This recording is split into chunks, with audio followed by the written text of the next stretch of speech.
Desde un siniestro juego de niños, pasando por una espectral aparición en un cementerio, hasta llegar a un desafío con lúgubres consecuencias.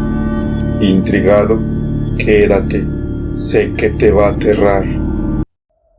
Apaga las luces, enciende tus sentidos, abre tu mente y proyecta tu inconsciente.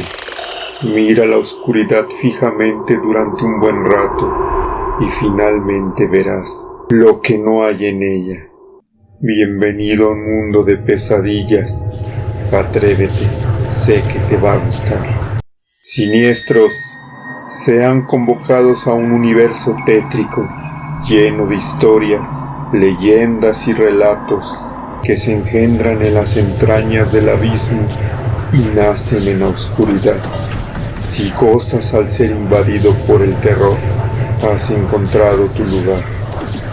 Bienvenidos sean a Sentidos Siniestros, la comunidad donde las ánimas esperan pacientemente para ser escuchadas. Es un placer informarte que Sentidos Siniestros ya está disponible en tu plataforma favorita de podcast.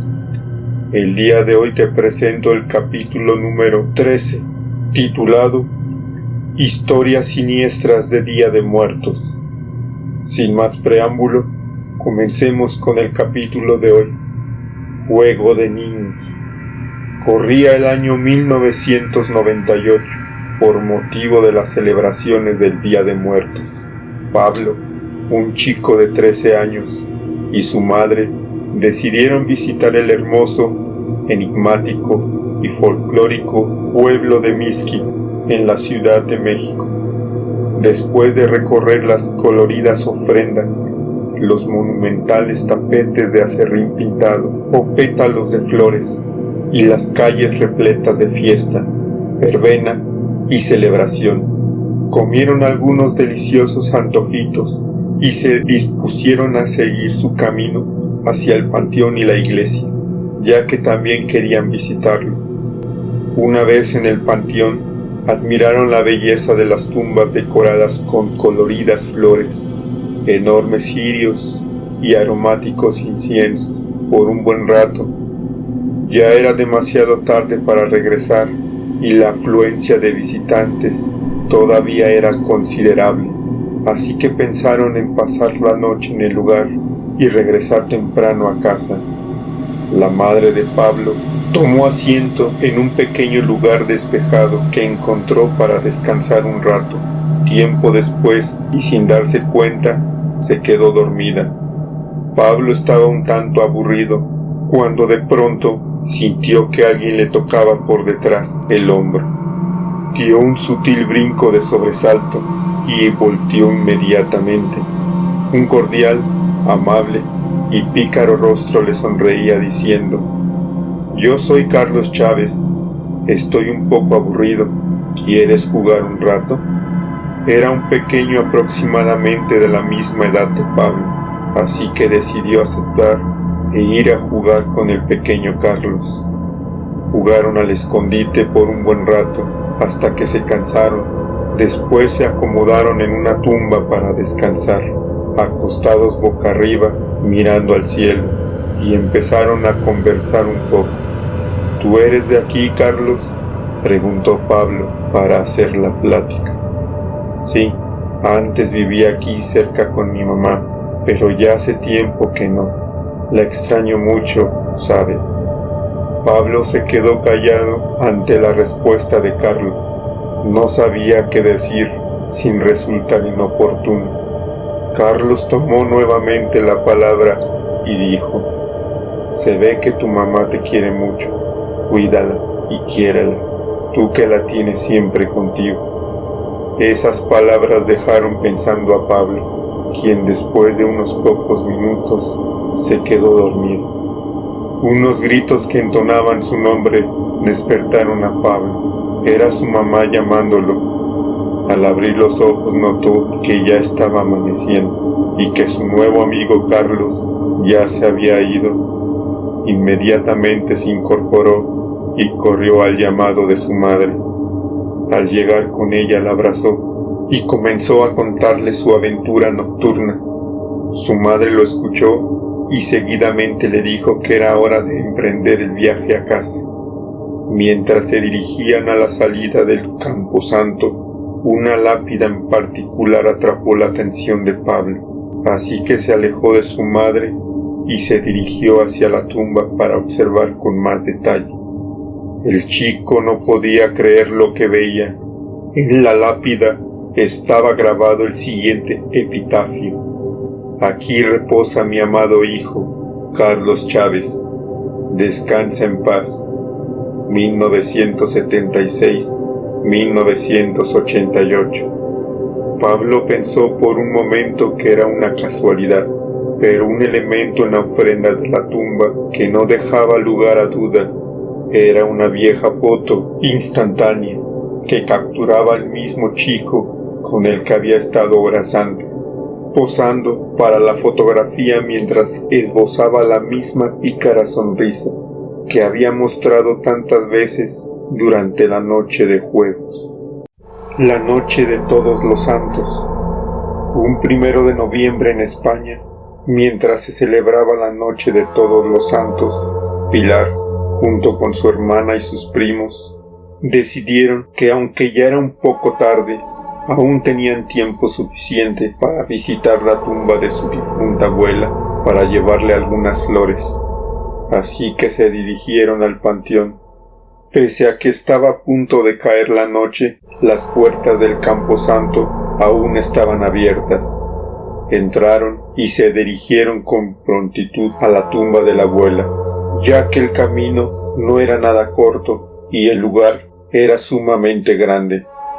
Mientras más se adentraban en el cementerio, se hacía cada vez más evidente la falta de visitantes en el lugar, cosa que les desconcertó un poco, a la vez que los puso algo inquietos y nerviosos. Decidieron no prestarle mucha importancia, pero aún así permanecieron más alertas que de costumbre. Después de una prolongada caminata, al fin llegaron a la tumba de la abuela, pusieron manos a la obra y acicalaron un poco, colocaron el hermoso arreglo de flores que llevaban consigo e improvisaron un hermoso discurso en memoria de su amada abuela. A pesar de que ya era muy tarde, decidieron tomar un breve descanso en una banquita que estaba en la mitad del cementerio, ya que la larga caminata los tenía agotados. Pasados unos minutos, Pilar fue la primera en levantarse, colocó sus manos en su cintura y empezó a observar en todas direcciones. Mientras contemplaba la amplitud del camposanto y la belleza de algunos mausoleos, fue súbitamente interrumpida por una silueta. En un principio pensó que se trataba de una anciana que recorría una fila del cementerio, en la cual las lápidas eran particularmente altas, motivo por el cual solo se podía ver a la anciana de la cintura para arriba. Pilar pensó que era otra visitante retrasada, pero no por ello dejó de observar la silueta fijamente. Segundos después, Pilar emitió un fuerte, horrible y desgarrador grito, lo que alertó a sus familiares, quienes se levantaron inmediatamente de la banca para auxiliarla.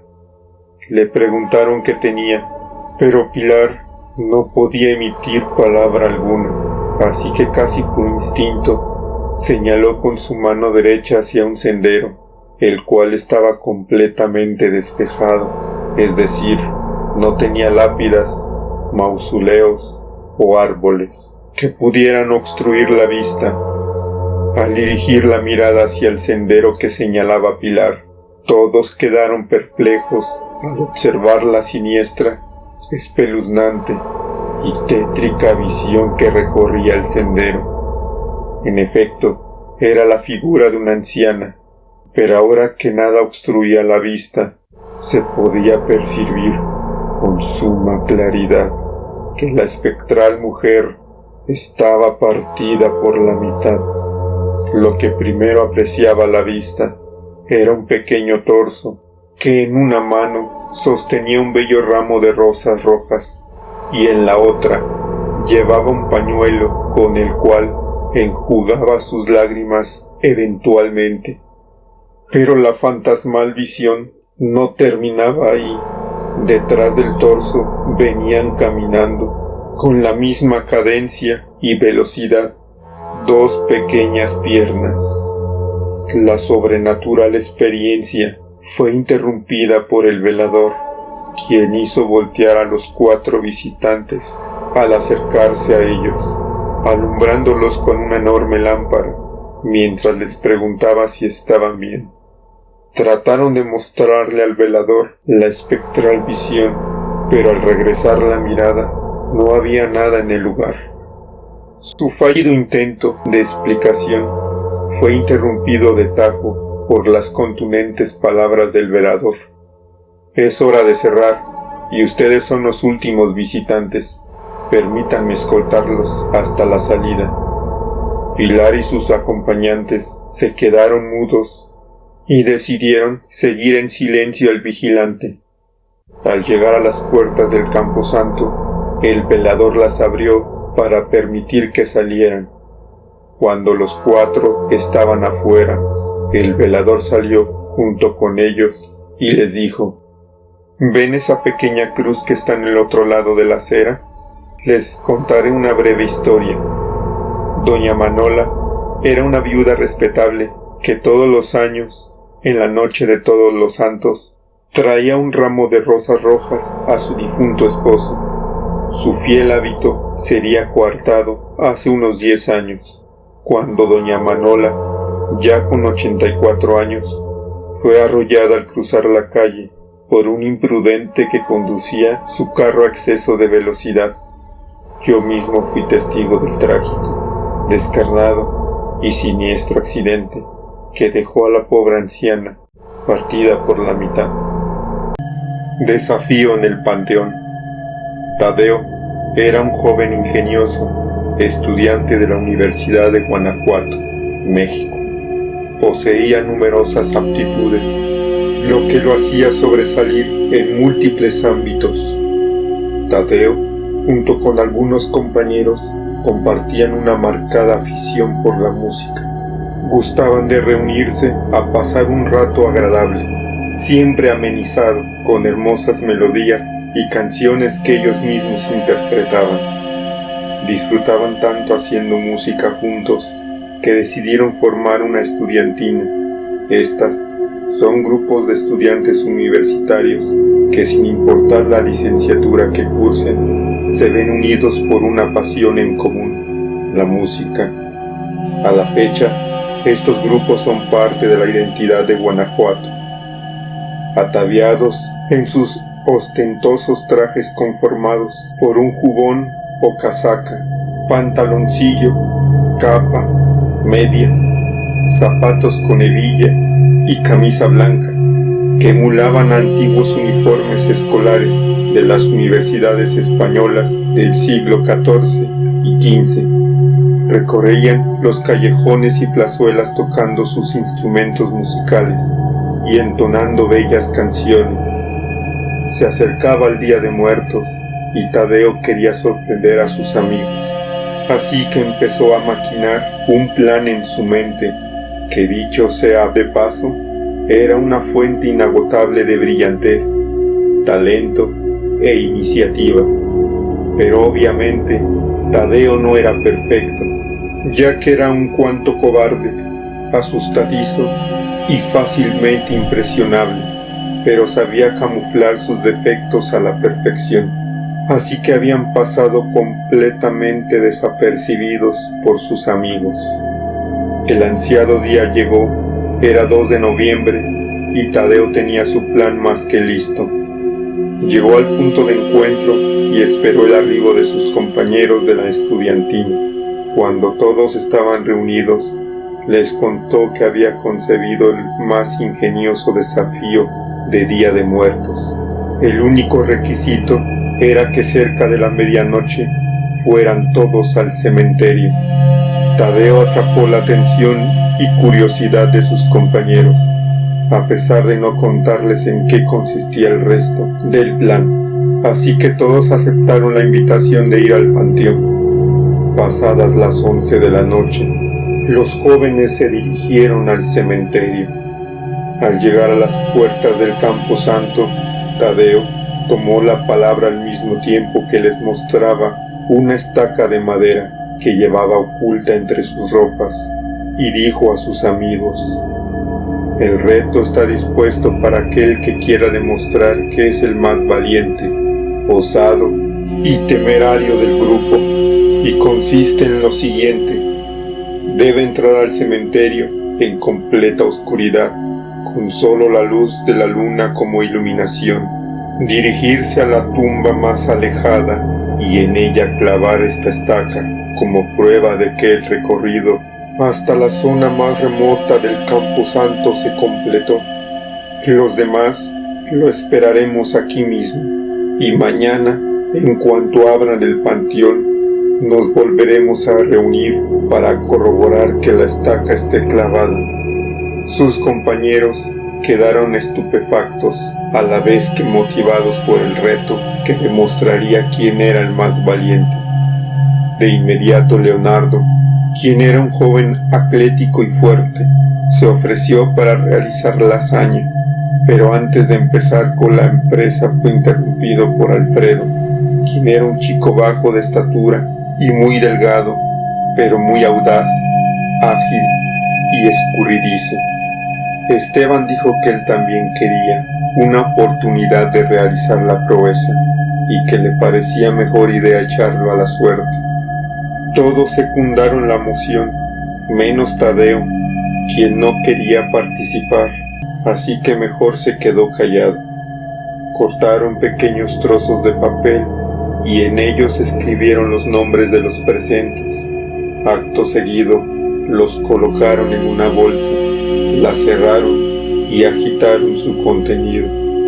Después fueron sacando a la vista de todos, uno a uno, los pequeños papeles, dejando en el interior de la bolsa solo uno. Este sería el nombre del afortunado que llevaría a cabo la epopeya. Tadeo, con las manos sudorosas, un nudo en el estómago y una opresión en el pecho, rogaba a todos los santos que su nombre no fuera el que estaba en la bolsa. Esteban tomó el papel al mismo tiempo que soltó una carcajada y dijo: «Qué suerte tienen algunos. Tendrás la fortuna de probar tu propio desafío, Tadeo». Al escuchar su nombre, Tadeo sintió un escalofrío que recorría todo su ser, helando su sangre y erizando su piel. Él no quería intentarlo, pero ¿cómo decir que no a su propio plan? Y aún más vergonzoso, ¿cómo evidenciar que era un chico asustadizo? Así que no tuvo más opción que disponerse a realizar el reto. La noche era fría, pero afortunadamente la capa de su vestuario lo protegía del gélido ambiente. Tadeo no titubeó al tomar la estaca. Seguidamente brincó la barda que resguardaba el panteón para adentrarse en su interior. El joven, sumamente nervioso, inquieto y apesadumbrado, recorría las filas llenas de lápidas con un paso lento pero constante. Sus sentidos estaban completamente alertas, así que cada ruido, por mínimo que fuera, lo alteraba de sobremanera, pero regresar no estaba dentro de sus planes. Él sabía que no tenía más opción que continuar su camino y realizar la hazaña. Cada una de sus pisadas era acompañada de un estruendoso crujir de hojas, así que decidió concentrar su atención en ese sonido para tratar de relajarse y controlar el miedo que recorría su interior. Tras angustiantes minutos, Tadeo llegó a la última fila de tumbas, la cual solo estaba seguida por la bóveda subterránea que alberga las momias. Ya en esta hilera, buscó una piedra que fuera lo suficientemente grande como para servirle de mazo. Al encontrarla, decidió clavar la estaca en esa misma tumba para no perder más el tiempo y poder irse. Se agachó doblando sus rodillas, puso la estaca en la tierra, mientras la sostenía con una mano, con la otra cogía la piedra y golpeaba con fuerza una y otra vez la estaca, como si de un mazo se tratara, continuamente, con desesperación y premura. Al mismo tiempo que la estaca se hundía en la tierra, las piernas de Tadeo temblaban. No sabía si por el miedo, la fatiga o la fuerza de los golpes. También empezaba a sentir taquicardia y cómo la sangre se agolpaba en su cabeza, seguido de mareo. Al fin lo había conseguido. La estaca estaba clavada con firmeza. Tadeo se levantó un poco más aliviado, mientras aún sentía una fría transpiración recorriendo su piel. Fue cuando intentaba retirarse para regresar a donde estaban sus amigos, que su breve sosiego sería interrumpido súbitamente. Alguien detrás suyo intentaba retenerlo en el lugar, tirando con fuerza de su capa. Había pasado más de 1 hora y media y Tadeo no regresaba. Los jóvenes indagaron que tal vez Tadeo había sido descubierto por el velador, quien posiblemente llamaría a las autoridades. Así que decidieron por unanimidad que regresarían a sus hogares y al día siguiente buscarían a Tadeo en su casa para preguntarle qué había pasado con él. Pero esto no fue necesario, ya que al amanecer Tadeo fue encontrado por el velador al hacer su recorrido de vigilancia matutino, con su hermosa capa clavada firmemente en la tierra, con una estaca tirado en el suelo, con un pavoroso y hórrido gesto siniestro reflejado en el rostro. Si tienes alguna anécdota o historia siniestra digna de ser contada, mándala a sentidos.siniestros.relatos@gmail.com y con gusto las leeré. Yo soy Abraxas. Gracias por visitar Sentidos Siniestros. Si este capítulo estremeció tus sentidos, dale like, suscríbete y compártelo con tu amigo amante del terror. Dulces pesadillas.